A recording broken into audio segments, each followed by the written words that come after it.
മാതാവേ, ദേവി, മൂകാംബികേ, ഭഗവതി രക്ഷിക്കണേ. അനിയനും ചേട്ടനും കൂടെ സമരം ഒത്തുതീർപ്പാക്കാനെന്നും പറഞ്ഞ് ഫാക്ടറിയിലേക്ക് പോയിട്ടുണ്ട്. അവിടെ ഇന്ന് എത്ര എണ്ണത്തിന്റെ കൈയും കാലും ഒടിയുമെന്ന് നിനക്കേ അറിയൂ. അധികം കുഴപ്പങ്ങളൊന്നും ഉണ്ടാക്കിക്കാതെ അവരെ ഇങ്ങ് എത്തിച്ചേക്കണേ ഭഗവതി. അനിയം ബാവേ മൂരാച്ചി, അനിയം ബാവേ മൂരാച്ചി, നിന്നെ ഞങ്ങൾ എടുത്തോളാം, നിന്നെ ഞങ്ങൾ എടുത്തോളാം. ചേട്ടൻ ബാവേ മൂരാച്ചി, ചേട്ടൻ ബാവേ മൂരാച്ചി, നിന്നെ ഞങ്ങൾ എടുത്തോളാം, നിന്നെ ഞങ്ങൾ എടുത്തോളാം. അനിയൻ ബാവയുടെ ഗുണ്ടായുസം അവസാനിപ്പിക്കുക, അനിയൻ ബാവയുടെ ഗുണ്ടായുസം അവസാനിപ്പിക്കുക, ചേട്ടൻ ബാവയുടെ ഗുണ്ടായുസം അവസാനിപ്പിക്കുക. എന്ത് പണ്ടാരാടാ അതിലെഴുതിയിരിക്കണേ? എനിക്ക് അത് വായിക്കാൻ പറ്റണില്ല. പിന്നെ ഇതൊക്കെ വായിക്കാനല്ലേടാ നീ 3ാം ക്ലാസ് വരെ 6 കൊല്ലം പഠിച്ചത്? ആഹാ, അന്ന് ഞാൻ പഠിച്ചതേ പഴയ അക്ഷരമാണ്, ഇത് പുതിയ അക്ഷരമല്ലേ? ഈശ്വരപിള്ളേ, എന്തോ അത് വായിക്കടോ. വായിക്കാൻ. ചേട്ടൻ ബാവേ കരിങ്കാലി, നിന്നെ പിന്നെ കണ്ടോളാം. അനിയൻ ബാവയുടെ ഗുണ്ടായുസ് അവസാനിപ്പിക്കുക, ചേട്ടൻ ബാവയുടെ ഗുണ്ടായുസ് അവസാനിപ്പിക്കുക. 4, 3, 7 പേരുള്ള ഏതെങ്കിലും പാർട്ടിയുടെ പേരും പറഞ്ഞ് സമരം ഉണ്ടാക്കുന്നതും ഗുണ്ടായുസം കാണിക്കുന്നതും നിങ്ങളല്ലടാ. ഫാക്ടറി ഞങ്ങൾ തുറക്കണില്ല. നിനക്കൊക്കെ ചെയ്യാൻ പറ്റുന്ന എന്താന്ന് വെച്ചാലേ അങ്ങോട്ട് ചെയ്തോ. അങ്ങനെ കയറി വെല്ലുവിളിക്കല്ലേ മുതലാളിമാരെ. ഞങ്ങളുടെ നേതാക്കന്മാര് വിചാരിച്ചാലേ ഇവിടെ പലതും നടക്കും. കുറെ നേതാക്കന്മാര് വന്നിരിക്കുന്നു. മുക്കാ ചക്രത്തിന് തൊഴിലാളികളെ ഒറ്റുകൊടുക്കുന്ന നേതാക്കന്മാര് ഉണ്ടായിരുന്നടാ പണ്ടൊരു നേതാവ്. 10 പൈസ കൈക്കൂലി വാങ്ങിക്കാത്ത നേതാവ് മഹാത്മാഗാന്ധി. കേട്ടിട്ടുള്ളടാ? ആ നേതാവ് പണ്ടൊരു സമരം നടത്തിയായിരുന്നു, സ്വാതന്ത്ര്യ സമരം. ആ സമരത്തിലെ ഞങ്ങളും പോയിട്ടുണ്ടായിരുന്നു, ഓരോ കോണാനും കൊടുത്തോണ്ട്. ആ കോണകത്തിന് വരെ ഉണ്ടോ നിനക്കൊക്കെ പുല്ലുകളെ. വായേട്ടാ, മുതലാളിമാര് പ്രസംഗിച്ചു പോകാമെന്ന് കരുതണ്ട. എന്നീ എഗ്രിമെന്റ് ഒപ്പിട്ടില്ലെങ്കിലേ ആയുഷ്കാലം ഈ കമ്പനി പൂട്ടി തന്നെ കിടക്കും. എടാ പൂട്ടിക്കിടന്നാലേ ഞങ്ങൾക്ക് ഇതേ ഇതാ. പക്ഷെ നീയൊക്കെ ഒരു ആയുസ് മുഴുവൻ ഈ കൊടിയും പിടിച്ചോണ്ട് ഇതിന്റെ വാതൊക്കെ നിൽക്കേണ്ടി വരും. ഓർത്തോ? വായേട്ടാ, ഒപ്പിടാതെ പോകാൻ ഞങ്ങൾ സമ്മതിക്കില്ല. എന്നാ പിന്നെ അതങ്ങ് ഒപ്പിട്ട് കൊടുത്തേക്കാലടാ. അതെ ചേട്ടാ, അവർക്കൊരു ആഗ്രഹമല്ലേ, നമുക്ക് അങ്ങോട്ട് സാധിച്ചു കൊടുത്തേക്കാം.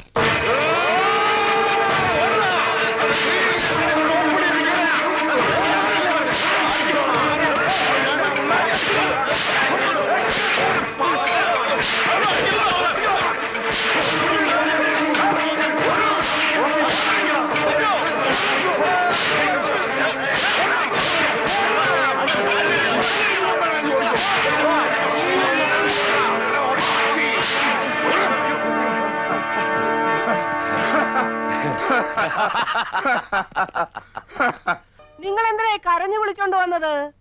4 മുദ്രാവാക്യം വിളിച്ചോണ്ട് വരാമായിരുന്നില്ലേ? നിന്റെയൊക്കെ കെട്ടിയമ്മമാരുടെ ഗുണവധികാരം കൊണ്ടല്ലേ ഫാക്ടറി പൂട്ടിയത്.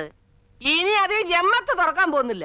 അങ്ങനെ പറയരുത് കൊച്ചമ്മേ, ഞങ്ങൾ മുഴുവൻ പട്ടിണിയില്ല. ഇന്ന് പട്ടിണിയെങ്കിലും ഉണ്ട്, നാളെ അതും ഇല്ല. അനുഭവിച്ചോ കൊച്ചമ്മേ? ഞങ്ങളുടെ മക്കളെ ഓർത്തെങ്കിലും മുതലാളിമാരെ കൊണ്ട് കമ്പനി തുറപ്പിക്കണം. എടി പെണ്ണേ, അതിനിപ്പോ ഞാൻ എന്താ ചെയ്യണമെന്നാ? എന്റെ കെട്ടിയവൻ പോലും ഞാൻ പറഞ്ഞാ കേക്കത്തില്ല, പിന്നാണോ അങ്ങയുടെ ചേട്ടൻ? മക്കള് പറഞ്ഞ മുതലാളിമാര് കേക്കും, അത് ഞങ്ങക്ക് ഉറപ്പാ. ഓഹോ.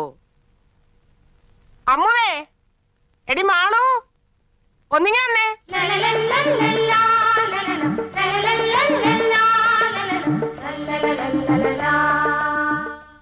ആ വരുന്നുണ്ട്. എന്താ ചെറിയമ്മേ? ദേ, നിങ്ങളെ കൊണ്ട് ശുപാർശ ചെയ്യിപ്പിക്കാൻ വന്നിരിക്കുകയാണ് അവര്.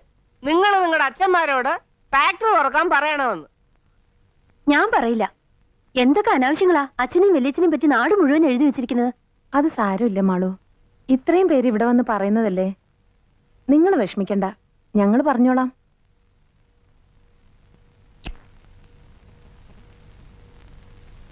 ദേ, ചേട്ടൻ ബാവയുടെ മോള് അമ്മു വാക്ക് കൊടുത്തതാ. അച്ഛൻ വാശി പിടിച്ചാ എനിക്ക് ഈ നാട്ടില് തല ഉയർത്തി നടക്കാൻ പറ്റേണ്ടാവും. പെങ്കൊച്ചുങ്ങള് തലയിത്തിരി കുമ്പിട്ട് നടക്കണതാ നല്ലത്. ഇമാതിരി വലിയ കാര്യങ്ങളില് മോള് തലയിടണ്ട. അച്ഛൻ എപ്പോഴും പറയാറില്ലേ, പഴയതൊന്നും മറക്കരുതെന്ന്. ആ പാവങ്ങള് അധ്വാനിക്കുന്നതിന്റെ ഫലമല്ലേ നമ്മൾ ഈ അനുഭവിക്കുന്നേ. എന്തോ? ഓ, ഒരു അധ്വാനക്കാര്. എടി, അധ്വാനിച്ചിരുന്നു. ഞാനും എന്റെ അനിയനും പണ്ട് അധ്വാനിച്ചിരുന്നു, ഒരുപാട്. അന്ന് ഞാനും അവനും ഓരോ തൂമ്പയും എടുത്തോണ്ട് സൂര്യൻ ഉദിക്കുന്നതിന് മുമ്പേ പാടത്തിറങ്ങിയ അസ്തമിച്ച പിന്നെ കേറണേ. അതിന് കൂലി എത്രയാണെന്ന് മക്കൾക്ക് അറിയാവാ? 8 അണയും 2 നേരത്തെ കഞ്ഞിയും. കഞ്ഞി എന്ന് പറഞ്ഞാ പിഞ്ഞാണത്തിലൊന്നുമല്ല തരണത്. മുറ്റത്ത് 2 കുഴി കുത്തി അത് 2 ഇലയും വെച്ച് അതിലാ ഒഴിച്ചു തരണത്. ആ കഞ്ഞിയിലെല്ലാം ഒതുക്കി ആ 8 അണ ഞങ്ങ മിച്ചം പിടിക്കുമായിരുന്നു. ആദ്യം തുടങ്ങിയതാടി, അവിടുന്ന് ഉണ്ടാക്കിയതാടി ഇതെല്ലാം. അതേടി, ഒറ്റ ചങ്കും കരളുമായിട്ട് നിന്ന് ഞങ്ങ ഉണ്ടാക്കിയത് ഇത് മുഴുവൻ. ഇതൊന്നും ഒരുത്തന് മുമ്പിൽ ഞങ്ങ അടിയറവ് വെക്കൂല, ഒരുത്തന് മുമ്പിൽ തോക്കേയില്ല. തോക്കാൻ ഞങ്ങ പഠിച്ചിട്ടില്ലടി പെണ്ണേ. ഇങ്ങനെ വീമ്പ് പറയുന്നതിന് മുമ്പ് അച്ഛൻ ഒരു കാര്യം ഓർക്കണം. എല്ലാ സ്ഥാപനങ്ങളും അടച്ചുപൂട്ടിയാ നിങ്ങൾ ജയിക്കുമെന്നാണോ വിചാരം? സത്യം പറഞ്ഞ ഓരോ സ്ഥാപനങ്ങളായിട്ട് അടച്ചു പൂട്ടിച്ച് എല്ലാരും കൂടി അച്ഛനെയും വല്യച്ഛനെയും തോൽപ്പിക്കുക. ദേ, അച്ഛന്റെ പുന്നാര മോളായി പറയുന്നത്. മോള് പറഞ്ഞ അച്ഛൻ കേൾക്കുമെന്ന് എനിക്കറിയാം. ആ ഫാക്ടറി അങ്ങ് തുറന്നേക്ക്. എടാ കുഞ്ഞാ, എന്തോ കമ്പനി തുറക്കണമെന്ന് അവക്ക് ഒരേ നിർബന്ധം. ഇവളും അത് തന്നെയാണ് പറയണത്. ഇത്രയും നേരം തലക്ക് വെളിവ് വന്നിട്ടില്ല. മക്കൾക്കിടെ ഓരോരോ കാര്യങ്ങള് ഓരോന്നേ ഉള്ളെന്നും പറഞ്ഞ് പുന്നാരിപ്പിച്ച് തലയേക്കറ്റി വെച്ചിട്ടാണ്. പോട്ടടാ, നമ്മൾ അവർക്ക് വേണ്ടിയിട്ടല്ലേടാ ഈ കഷ്ടപ്പെടുന്നത്. അവരെ വിഷമിപ്പിച്ചിട്ടുള്ള ഒരു നേട്ടവും നമുക്ക് വേണ്ടടാ. അവരുടെ ഇഷ്ടം അതാണെങ്കിൽ നമുക്ക് അങ്ങോട്ട് തുറക്കാടാ. തുറന്ന ആ ചെറ്റകളുടെ മുമ്പിൽ നമ്മ മുട്ടുകുത്തി പോലെ ആകെയില്ല ചേട്ടാ. മുട്ടുകുത്തണ്ടാ. അവന്റെയൊക്കെ നേതാക്കന്മാര് ചോദിച്ചതിലും 100 രൂപ കൂടുതൽ നമുക്ക് കൊടുക്കാം. അപ്പാര് ജയിക്കും? മുതലാളിമാര് ജയിക്കും. അമ്മും മാളും ഇടപെട്ടപ്പോ തന്നെ മനസ്സിലായി ഇതിങ്ങനെ വരുമെന്ന്. പോയ കാര്യം എന്തായടോ? അത് ബാവമാരുടെ കൂടെ ഡ്രൈവർ പണിക്ക് നിൽക്കാൻ ഈ നാട്ടിൽ നിന്ന് ആരും വരും തോന്നുന്നില്ല. കുട്ടികൃഷ്ണന്റെ കൈയും കാലും തല്ലി ഓടിച്ചത് ഈ നാട് മുഴുവൻ പാട്ടായി. അതവൻ പെമ്പിള്ളേരുടെ വൃത്തിയോട് കാണിച്ചിട്ടല്ലേ. അബദ്ധത്തിന് അമ്മുവിന്റെ പുറത്തൊന്ന് കൈ തട്ടിയെന്ന കുട്ടികൃഷ്ണൻ പറഞ്ഞത്. ഇത്താരമൊക്കെ മതിയാക്ക്. പോയാ പെണ്ണുങ്ങളോട് പറ കമ്പനി തുറക്കാൻ ഞങ്ങൾ ഉത്തരവിട്ടിരിക്കുന്നെന്ന്. ശമ്പളം കൂട്ടിയിട്ടില്ലെന്നും പറയാലോ. ഫാക്ടറി തുറക്കാൻ തീരുമാനിച്ചു. നിങ്ങളുടെ നേതാക്കന്മാര് പറഞ്ഞതിൽ 100 രൂപ ശമ്പളം കൂടുതൽ തരാനാ മുതലാളിമാര് പറഞ്ഞിരിക്കുന്നത്. പൊക്കോളൂ.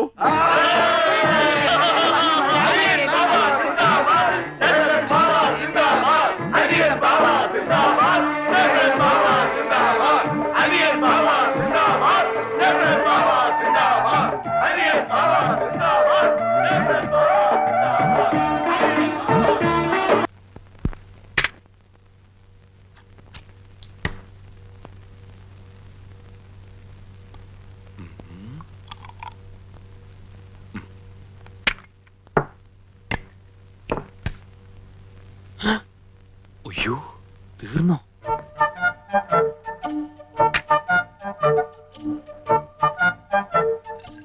വെള്ളം ചേർത്താണെന്ന് അറിയരുതേ ഭഗവാനെ.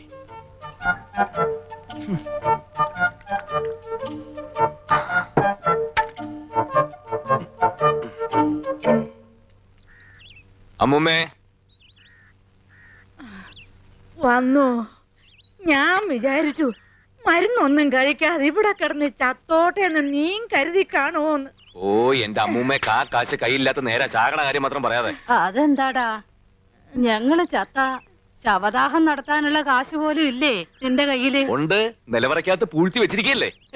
എന്റെ മക്കളെ, അതിൽ നിന്ന് കുറച്ചെടുത്ത് ചെലവാക്കണം. കാലത്ത് തന്നെ എന്റെ കൺട്രോൾ കളയരുത്. ഇതോട് കഴിച്ചേ പിടിക്കും. എത്ര വലിയ തറവാട്ടി ജനിച്ചവളാ ഞാൻ.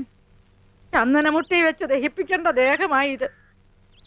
എന്നിട്ടിപ്പൊ പറയണത് കേട്ടില്ലേ? അമ്മൂമ്മേ, കാലത്തേ ഇരുന്ന് ഫ്ലാഷ് ബാക്ക് പറയാതെ അത് അകത്താക്കാൻ നോക്ക്. എനിക്ക് ആണുങ്ങളുടെ വാടി പോകാനുള്ളതാ. പ്രേമേന്ദ്ര, എന്റെ ഗുളിക തീർന്നോ മക്കളെ? ഉണ്ടെങ്കിൽ 2 എണ്ണം കുടിഞ്ഞതാ. ഇത് പഞ്ചാര മിഠായി അല്ല വലിച്ചു വരി തിന്നാൻ. ഹോമിയോ മരുന്നാ.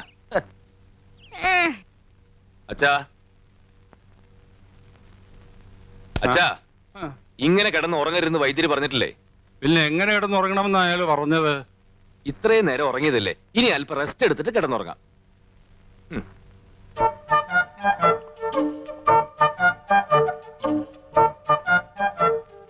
ഇതെനിക്ക് സാധാരണ തരുന്ന മരുന്നല്ലല്ലോടാ.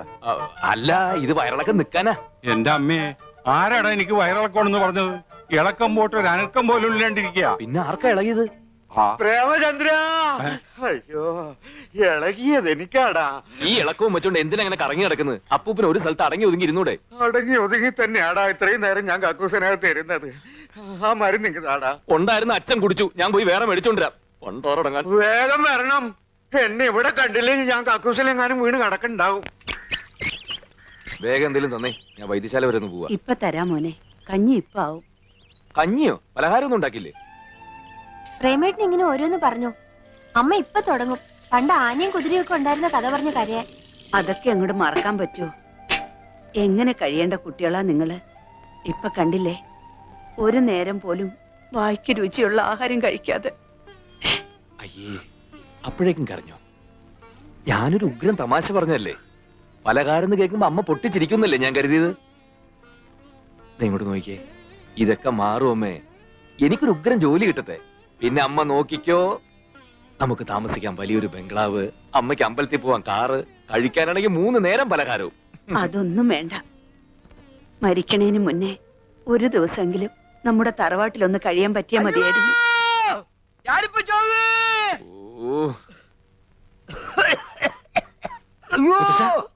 എന്തു പറ്റി മുത്തശ്ശ? മുത്തശ്ശ, എന്താ എന്തു പറ്റി? വലിക്കാൻ പറ്റുന്നില്ല. ഈ പണ്ടാറപ്പ് വലിച്ചില്ലെങ്കിൽ എന്താ? അതല്ല, ശ്വാസം വലിക്കാൻ പറ്റുന്നില്ല. നീ പോയിന്ന് വൈദ്യരെ വിളിച്ചോണ്ട് വാ.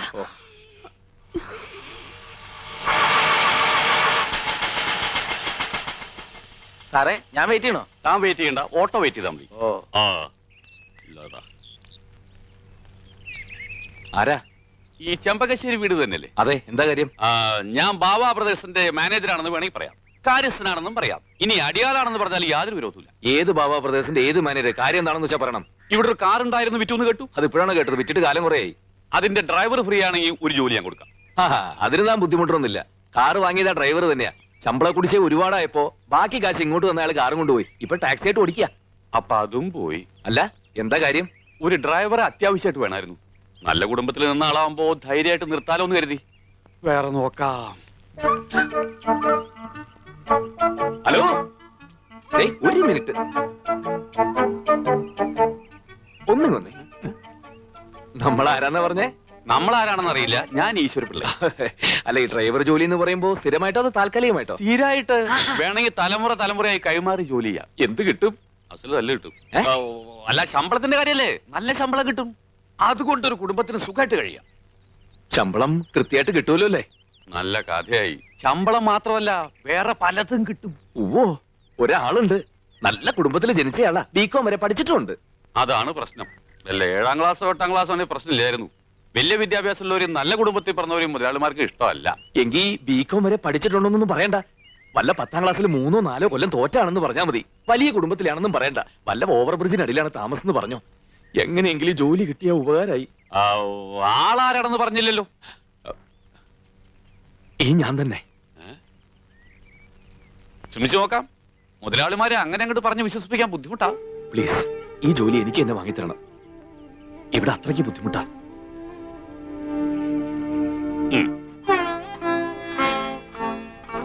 എന്നാലും ഈ ഡ്രൈവർ പണിക്കൊക്കെ നീ പോണോ? ഡ്രൈവറോ? മാനേജർ എന്നല്ലേടാ നീ പറഞ്ഞത്? അപ്പൂപ്പ, അത് പിന്നെ മാനേജർ തന്നെ. ഡ്രൈവറാണെന്ന് അയാൾ പറയുന്നത് ഞാൻ കേട്ടല്ലോ. അത് എനിക്കൊരു ഡ്രൈവർ കൂടി ഉണ്ടെന്ന് പറഞ്ഞതാ. എന്നാ പിന്നെ ഞാൻ പോട്ടെ. പോയിട്ട് വരാമെന്ന് പറയടാ. പോയിട്ട് വരട്ടെ.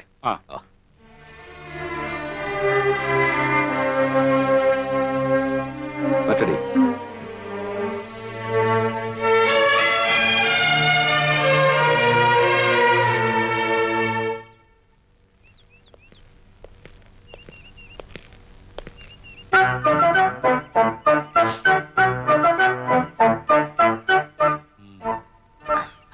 എന്താടാ നിന്റെ പേര്? പ്രേമേന്ദ്രൻ. പ്രേമചന്ദ്രൻ. പേര് തന്നെ പശ കാണല്ലോടാ. കുറെ കൂടെ പ്രായമുള്ള ഒരുത്തനെ കൊണ്ടുവരാനല്ലേടോ തന്നോട് പറഞ്ഞേ? ഇവന് നല്ല പ്രായമുണ്ട്, കണ്ടാ തോന്നിക്കില്ല. പിന്നെ നല്ലൊരു കുടുംബത്തിൽ ജനിച്ചോനാ. ഓഹോ, എന്താണ് നിന്റെ കുടുംബ പേര്? അത് പിന്നെ അങ്ങനെ പ്രത്യേകിച്ച് പേരൊന്നുമില്ല. അല്ലേലും ഡ്രൈവർമാർക്ക് പ്രത്യേകിച്ച് കുടുംബ പേരിന്റെ ആവശ്യമില്ല. ഈശ്വരപിള്ളേ, ഓ പാടോ.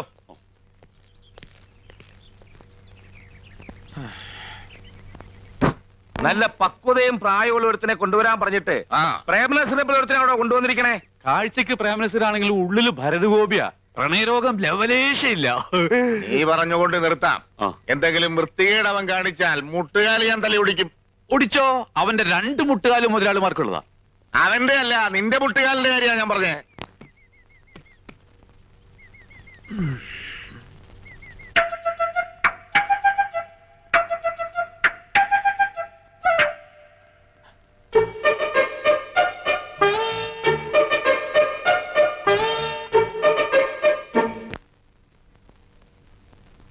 മര്യാദയ്ക്ക് നിന്നില്ലെങ്കിൽ നിന്റെ കാല് ഞാൻ തല്ലി ഒടിക്കും.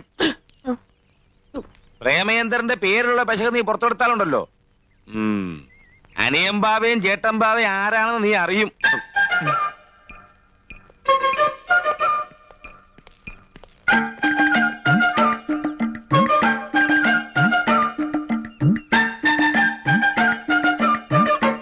പ്രേമേന്ദ്രനെ പെട്ടെടുക്ക്. എനിക്ക് അപ്പോഴേ അറിയാം, ഞാനല്ല, ആ പെമ്പിള്ളേരാണ്. നിന്നെ ജോലിക്ക് എടുത്തു എന്നാ ആ പറഞ്ഞത്. അവർക്ക് അങ്ങനെ പറയാനേ അറിയൂ. വാ, താമസം കാണിച്ചു തരാം. അയ്യോ, പിള്ളച്ചേട്ടാ, എനിക്ക് അമ്പലത്തിൽ പോണം. ഐശ്വര്യമായിട്ട് ജോലി തുടങ്ങിക്കോ. അമ്മൂട്ടി അമ്പലത്തിൽ കൊണ്ടാക്ക്. ഇത് ഞാൻ കൊണ്ടുവച്ചോളാം.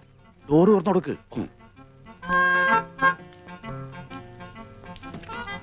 ഈ വേഷത്തിലാണോ അമ്പലത്തിൽ വരുന്നത്? എന്താ അമ്പലത്തിൽ കയറുന്നില്ലേ? ഞാൻ അമ്പലത്തിലൊന്നും കയറാറില്ല. അമ്പലത്തിൽ നിന്ന് ഇറങ്ങിയിട്ട് വേണ്ടേ കേറാൻ? ഇവൻ ഭയങ്കര ഭക്തനാ അല്ലേ? അതെ, വേഷം ഞാൻ തരാം. വാ വാ വാ. ഈശ്വര വിശ്വാസം ഇല്ലെന്ന് മാത്രം അവളോട് പറഞ്ഞേക്കരുത്. എന്താ? പണി പോവും, വേറെ കുഴപ്പമൊന്നുമില്ല. അയ്യോ, ചേച്ചി ഇതുവരെ അമ്പലത്തിൽ പോയില്ലേ? ആ ഡ്രൈവർ വരാൻ കാത്തു നിൽക്കുക. അയ്യോ, കാറിലാണ് പോകുന്നത്. ചേച്ചി, എനിക്ക് കോളേജിൽ പോകാൻ നേരമായി. അമ്പലത്തിൽ കയറി ഒന്ന് തൊഴുതിട്ട് പോവാം. അമ്പലത്തിൽ കയറിയ കോളേജിൽ എത്തുമ്പോ ലേറ്റ് ആവും. ഇവിടെ അടുത്തല്ലേ അമ്പലം? എന്റെ പൊന്നു ചേച്ചിയല്ലേ, നടന്നു പോ പ്ലീസ്. ശരി. അളവ് കറക്റ്റ് ആണ്. ഇയാളെന്താ കല്യാണത്തിന് പോകുന്നോ? അമ്പലത്തില്? അമ്പലത്തിലേക്കല്ല, കോളേജിലേക്കാ പോണ്ടത്. ഈ കോലത്തിൽ ഇയാളെ കണ്ട പിന്നെ അത് മതി കുട്ടികൾക്ക് കളിയാക്കാൻ. നല്ല ചെത്ത ഡ്രസ് വല്ലതും ഉണ്ടെങ്കിൽ എടുത്തിട്ടോണ്ട് വാ. ഞാൻ പറഞ്ഞില്ലേ, ഇങ്ങോട്ട് വാ. ഇവള് കുറച്ച് മോഡേണാ.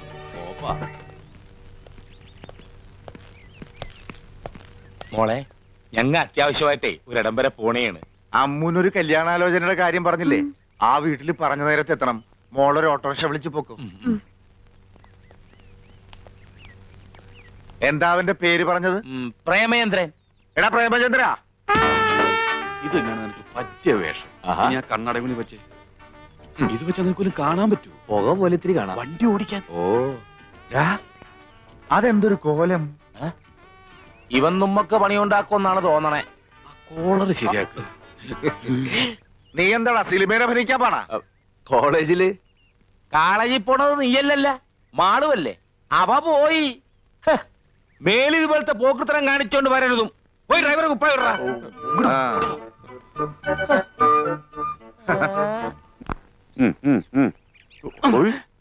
ഒരു വരി വൃത്തികേട് കാണിക്കരുത്. ഇതെന്താ പ്രാന്തന്മാരുടെ വീടാ? ഓരോരുത്തർക്കും ഓരോ വേഷം. 3 പേരും കൂടി ഒരുമിച്ച് കയറിയ ഞാൻ തുണിയില്ലാതെ വണ്ടി ഓടിക്കണോ? അങ്ങനെ വരല്ലേ എന്ന് പ്രാർത്ഥിക്കാം. നിനക്കുള്ള വേഷം ഞാൻ എടുത്തോണ്ടിരാം.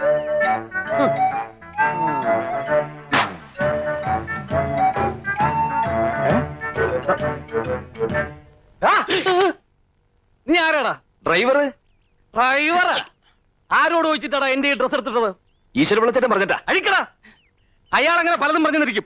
അതും കേട്ട് നീ തുള്ളാൻ നിന്നാലേ ഏത് നേരവും എന്റെ കൈ നിന്റെ പുറത്തായിരിക്കും. അഴിക്കടാ. ഇതും കൂടിയോ? അതും കൂടെ അങ്ങോട്ട് അഴിക്കടാ. മേലിൽ ഇത് ആവർത്തിച്ച പിന്നെ ആവർത്തിക്കാൻ നീ ഉണ്ടാവില്ല. ഓ, വേഗം കൊണ്ട് അഴിച്ചെടുക്കടാ. അഴിക്കടാ, അഴിക്ക്. ഇങ്ങോട്ട് അഴിച്ചെടുക്കടാ. എന്താണ് എത്ര താമസം? ഓടാ. തനിക്ക് ഞാൻ വെച്ചിട്ടുണ്ട്. എന്താണ് തിളങ്ങ. ഏതാ ഈ വെളുത്ത വിശേഷേ? സുന്ദരൻ. മുതലാളിമാരെ ബന്ധുവാ. ബന്ധുവാണെങ്കിൽ എന്തിനാ ഔട്ട് ഹൗസിൽ താമസിക്കുന്ന വീട്ടിൽ താമസിച്ചൂടെ? കുടുംബത്തിൽ കയറ്റാൻ കൊള്ളാത്തവനാ. വേഗം ഡ്രസ് മാറാ. അയ്യോ, നേരം പോണു.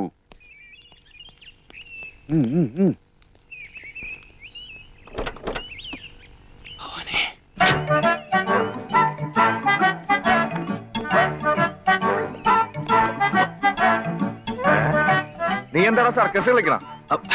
വലതുകാലം വെച്ച് കയറാൻ നോക്കിയതാ. വണ്ടി കയറാ. ഓ,